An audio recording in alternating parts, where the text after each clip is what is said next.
అందరికీ praise the lord. ఈరోజు దేవుడు మనకిచ్చినటువంటి వాక్య భాగము ఇర్మియా గ్రంథము 15వ అధ్యాయము 21వ వచనము. దుష్టుల చేతిలో నుండి నిన్ను విడిపించెదను, బలాత్కారుల చేతిలో నుండి నిన్ను విమోచించెదను. అయితే మనకిచ్చినటువంటి ఈ యొక్క వాక్య భాగము దుష్టుల చేతిలో నుండి నిన్ను విడిపించెదను అనేటువంటి మాటను ఈ దినాన మనము చూస్తామన్నమాట. అయితే ఈ యొక్క మాట స్వయాన యెహోవా దేవుడు సెలవిచ్చినట్లుగా ఇక్కడ మనకు చెప్పబడుతూ ఉన్నదన్నమాట. అంటే ఆనాడు ఇజ్రాయేలీలు దేవుని యొక్క మాటను విసర్జించి దేవుని యొక్క వాక్యాన్ని త్రోసివేసి ఏవి మంచివో ఏవి చెడో అనేటువంటి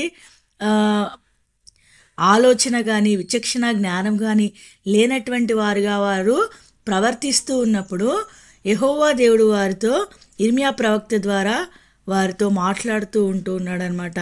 ఏమని చెప్తూ ఉన్నాడంటే, నా తట్టు తిరిగిన ఎడల నీవు నా సన్నిధిని నిలిచినట్లు నేను నిన్ను తిరిగి రప్పింతును. అంటే నువ్వు నా నుండి దూరం అయిపోయావు, తిరిగి వస్తే నేను నిన్ను నా సన్నిధిలో ఉంచుకుంటాను, నా దగ్గర నిన్ను ఉంచుకుంటాను అంటూ ఉన్నాడు. తర్వాత ఎవరు పడగొట్టజాలని ఇత్తడి ప్రాకారంగా చేస్తాను అనేటువంటి మాటలు, ఒక్కొక్క మాట ఇక్కడ అనేకమైనటువంటి ఆశీర్వాదాలతో కూడినటువంటి మాటలు ఈ యొక్క 19వ వచనం నుండి 21వ వచనం వరకు దేవుడు మాట్లాడుతూ వచ్చాడనమాట. వాటిలో ఒక మాటే మనం ఈరోజు చూస్తూ ఉన్నటువంటి యొక్క వాక్య భాగము. దుష్టుల చేతిలో నుండి నిన్ను విడిపించెదను. ఎప్పుడు ఈ దుష్టుల చేతిలో నుండి దేవుడు మనల్ని విడిపిస్తాడు అంటే 19వ వచనం మనం చూసినట్లయితే ఇర్మియా గ్రంథము 15వ అధ్యాయము 19వ వచనం చూస్తే, కాబట్టి యెహోవా ఇలాగూ సెలవిచ్చెను, నీవు నా తట్టు తిరిగిన ఎడలా. ఎప్పుడు ఈ యొక్క దుష్టుని చేతిలో నుండి మనము విడిపించబడతామంటే దేవుని తట్టు మనము తిరిగినప్పుడు ఈ యొక్క మాట మన జీవితంలో నెరవేర్చబడుతూ ఉన్నదన్నమాట. మనము ఎవరి తట్టు ఉన్నాము, సైతాను తట్టున్నామా లేకపోతే దేవుని తట్టు ఉన్నామా అనేది మనము ఈ దినము పరీక్షించుకోవలసినటువంటి వారంగా ఉంటూ ఉన్నాం. ఒకవేళ నీవు దేవుని వైపు లేకపోతే, నీవు శత్రువు అయినటువంటి అపవాది అయినటువంటి ఆ యొక్క దుష్టుడైనటువంటి సాతాను వైపు నీవు మల్లుకొని ఉంటే దేవుడు తిరిగి రమ్మని ఈ దినాన మనల్ని పిలుస్తూ ఉన్నాడు. ఆయన నీ జీవితంలో నా జీవితంలో అనేకమైనటువంటి ఘనకార్యములు, ఆశీర్వాదములు, దీవెనలు అనుగ్రహించాలని కోరుతూ ఉన్నాడు కనుక ఆయన వైపు తిరిగి రమ్మని మరలా మనల్ని ఆహ్వానిస్తూ ఉన్నట్లుగా, ఆనాడు ఇజ్రాయేల్ ప్రజలను ఆహ్వానించినట్లుగా పడిపోయినటువంటి మనలను యేసుక్రీస్తు ప్రభువు వారిని ఎరిగి కూడా దేవుని నమ్మి కూడా తిరిగి ఈ లోకం వైపు చూస్తూ శత్రువును అనుసరిస్తూ శత్రువు వైపు తిరిగి మన ఇష్టానుసారంగా మనం జీవిస్తూ ఉన్నట్లయితే తిరిగి రమ్మని, నా తట్టు తిరిగిన ఎడలా, నా తట్టు తిరగండి అనేటువంటి మాట ఇక్కడ మనకే చాయిస్ ఇస్తున్నాడు అనమాట.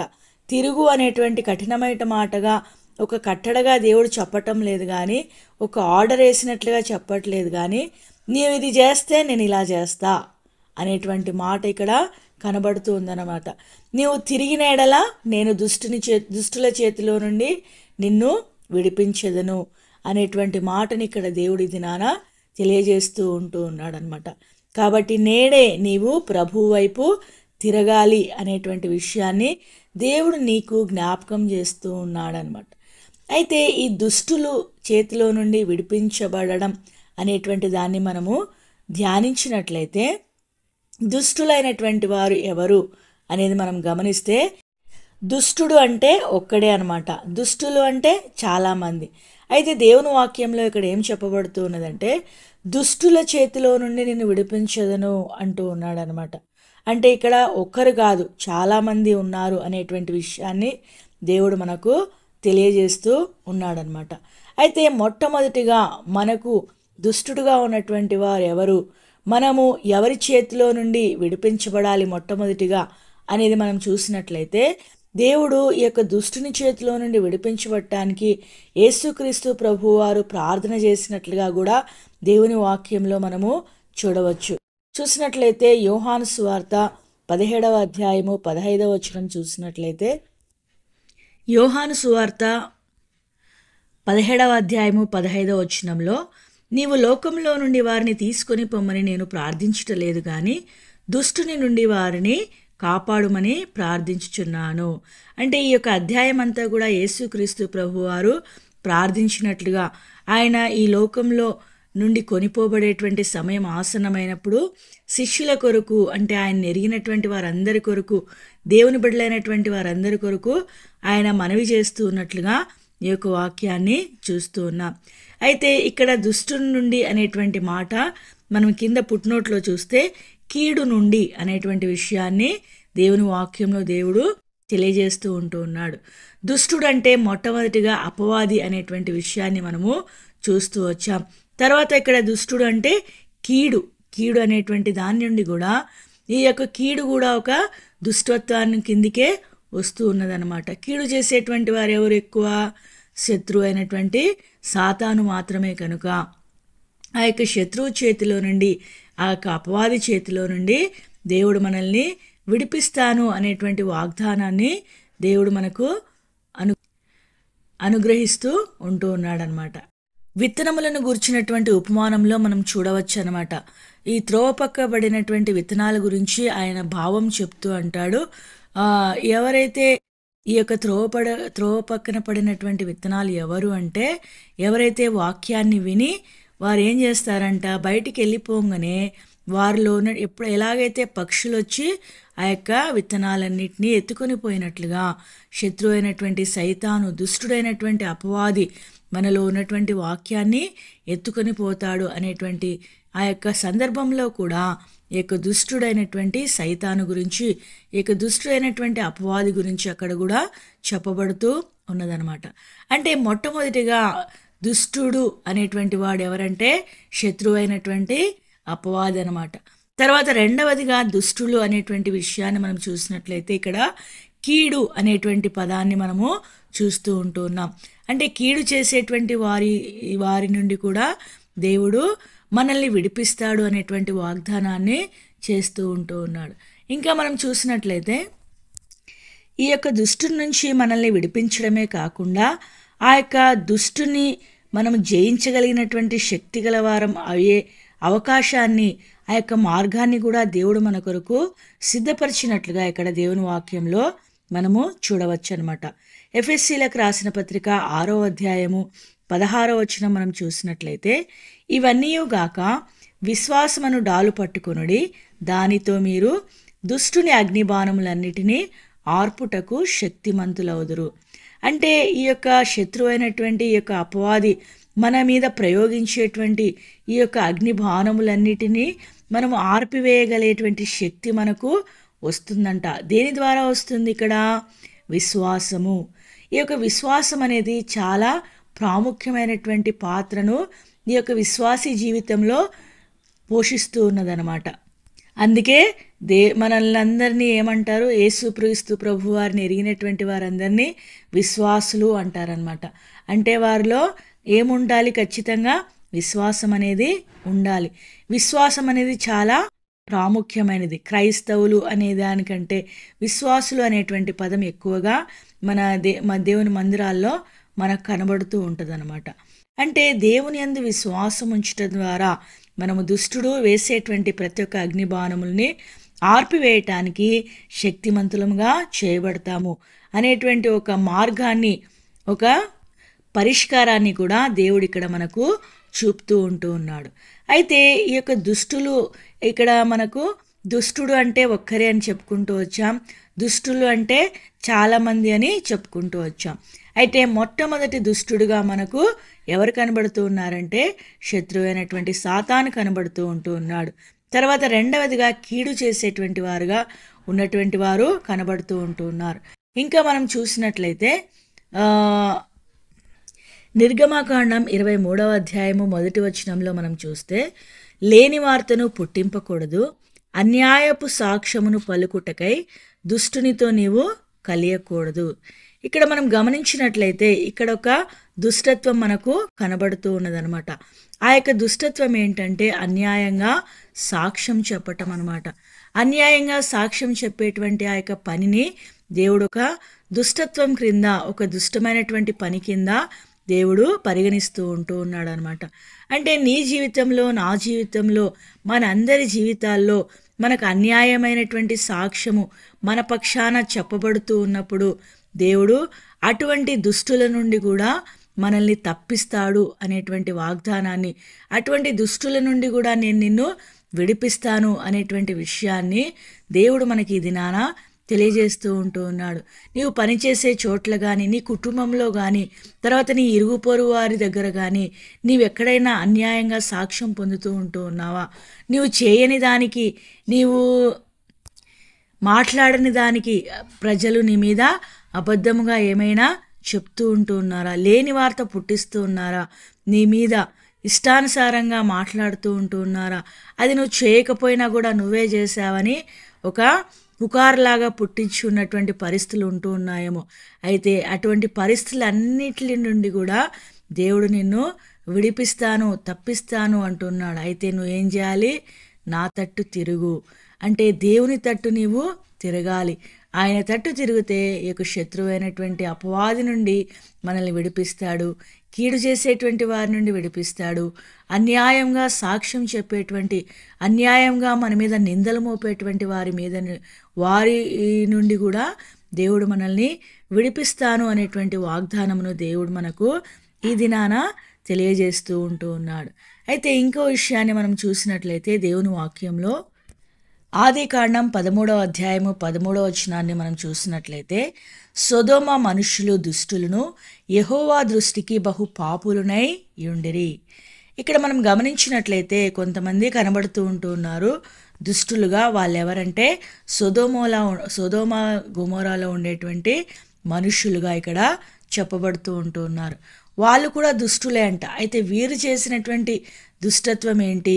వీరిని దుష్టులు అని దేవుడు ఎందుకు ఈ యొక్క మాట రాయించి ఉంటున్నాడంటే, మనమందరము ఎరుగుదుము. సొదొమ ప్రజలు ఎలాంటి వారండి?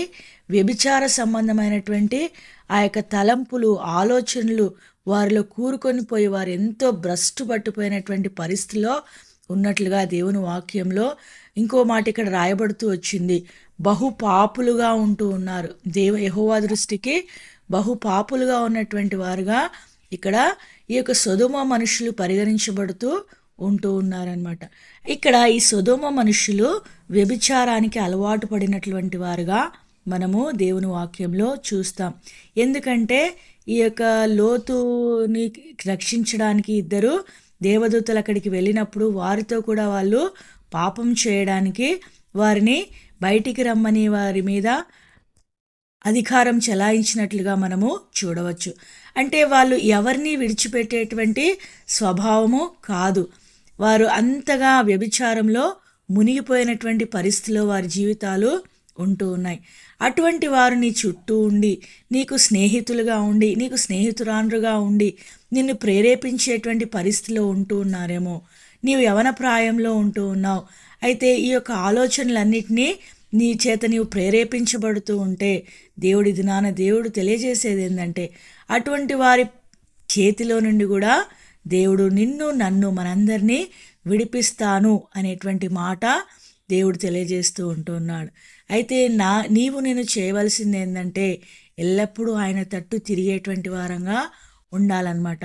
ఇంకా వేరే సైడ్ మనము చూడకూడదు, ఆశించకూడదు, అటువైపు మనం వెళ్ళడానికి ప్రయత్నం కూడా చేయకూడదు. దేవుని వైపు మనం తిరిగినట్లయితే, ఆయన తట్టు మనం చూసినట్లయితే ఈ యొక్క దుష్టులైనటువంటి, ఈ యొక్క దుష్టత్వమైనటువంటి, ఈ యొక్క చెడు అలవాట్లు కలిగినటువంటి మనుషుల నుండి కూడా దేవుడు మనల్ని విడిపించేటువంటి వాడుగా ఉన్నాడు. కేవలము అపవాది మనకు కనబడకుండా మన మీద అగ్నిబాణములు వేస్తూ ఉంటాడనమాట. అయితే మనుషులైనటువంటి వారు మనకు చుట్టూ కనబడుతూనే ఉంటారు. వారు చేసేటువంటి పనులను బట్టి, వారు చేసేటువంటి పరిస్థితులను బట్టి మనము ఇబ్బందులు పడుతూ ఉంటామన్నమాట. వాటన్నిటి నుండి కూడా దేవుడు మనకి విడుదల అనుగ్రహిస్తానని ఈ దినాన దేవుడు మనకు తెలియజేస్తూ ఉన్నారు. మొట్టమొదటిగా కీడు చేసేటువంటి మనుషుల్ని మనము చూస్తూ వచ్చాం. తర్వాత మనము అన్యాయంగా మన మీద సాక్ష్యం చెప్పేటువంటి వారిని కూడా చూస్తూ వచ్చాం. తర్వాత ఇక్కడ వ్యభిచార సంబంధమైనటువంటి ఆలోచనలు, వ్యభిచార సంబంధమైనటువంటి ప్రవర్తనను కలిగినటువంటి వారి గురించి కూడా మనము చూస్తూ ఉంటూ ఉన్నాం.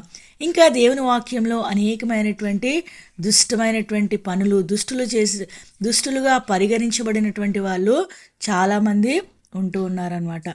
ఈ యొక్క న్యాయాధిపతుల గ్రంథంలో కూడా యాజకత్వాన్ని కోరహు, దాతాను, అభిరాములు కూడా వాళ్ళు దుష్టులుగా పరిగణించబడుతూ వచ్చారు. అదేవిధంగా అపోస్తుల కార్యంలో 17వ అధ్యాయం 5వ వచనంలో పని పాట లేకుండా తిరిగేటువంటి వారు కూడా దుష్టులుగా పరిగణించబడుతూ వచ్చారనమాట. తర్వాత మత్తయి సువార్త 24వ అధ్యాయము 48వ వచనంలో కూడా ఈ యొక్క దాసుడు ఒక దాసుడు కనబడుతూ ఉంటున్నాడు. అతను కూడా ఎలా కనబడుతున్నాడంటే మెలకువలేని స్థితిలో తన యజమానుని రాకను నిర్లక్ష్యం చేసినటువంటి పరిస్థితిలో తను కూడా ఒక దుష్టుడుగా ఎంచబడుతూ వచ్చాడనమాట. ఇలాంటి వారందరి నుండి, ఇలాంటి లక్షణాలు కలిగినటువంటి మనుషుల నుండి అయితేనేమి, ఇలాంటి లక్షణాలు మనలోనికి రాకుండా మనల్ని భద్రపరచగలిగినటువంటి వాడు దేవుడు మాత్రమే. అందుకని ఆయన ఏమంటున్నాడంటే ఈ దినాన అలాంటి దుష్టుల చేతిలో నుండి, అలాంటి దుష్టత్వం కలిగినటువంటి మనుషుల చేతిలో నుండి నీవు అటువంటి వారిలో పాలు పొందకుండా, అటువంటి వారికి చేరికైన వాడివి కాకుండా, అటువంటి వారి మధ్యలో నీవు కూడా నశించిపోకుండా నిన్ను నేను విడిపిస్తాను, నిన్ను నేను కాపాడుతాను, నేను నీకు భద్రతనిస్తాను అనేటువంటి విషయాన్ని దేవుడి దినాన మనకు జ్ఞాపకం చేస్తూ ఉంటున్నాడు. అయితే నీవు జీవితంలో, నా జీవితంలో ఆయన తట్టు తిరగాలని దేవుడు మరీ కోరుతూ ఉన్నట్లుగా మనం చూస్తూ ఉన్నాం అన్నమాట. ఇంకా సమయం అయిపోయింది. మరొకసారి మనకి ఇచ్చినటువంటి వాక్య భాగాన్ని చదువుకొని ముగించుకుందాం. ఇర్మియా గ్రంథము 15వ అధ్యాయము 21వ వచనము. దుష్టుల చేతిలో నుండి నిన్ను విడిపించెదను, బలాత్కారుల చేతిలో నుండి నిన్ను విమోచించెదను. మనం ఇప్పుడు చూసినటువంటి యొక్క దుష్టులందరి చేతిలో నుండి దేవుడు నిన్ను నన్ను విడిపించి మనము ఆయన తట్టు ఎల్లప్పుడూ తిరిగి ఉండేటువంటి వారిగా నిన్ను నన్ను మనందరినీ సిద్ధపరిచినట్లుగా దేవుడు సహాయము చేయునుగాక. దేవుడు మనకిచ్చినటువంటి కొన్ని మాటలను దేవుడు దీవించి ఆశీర్వదించునుగాక. ఆమేన్.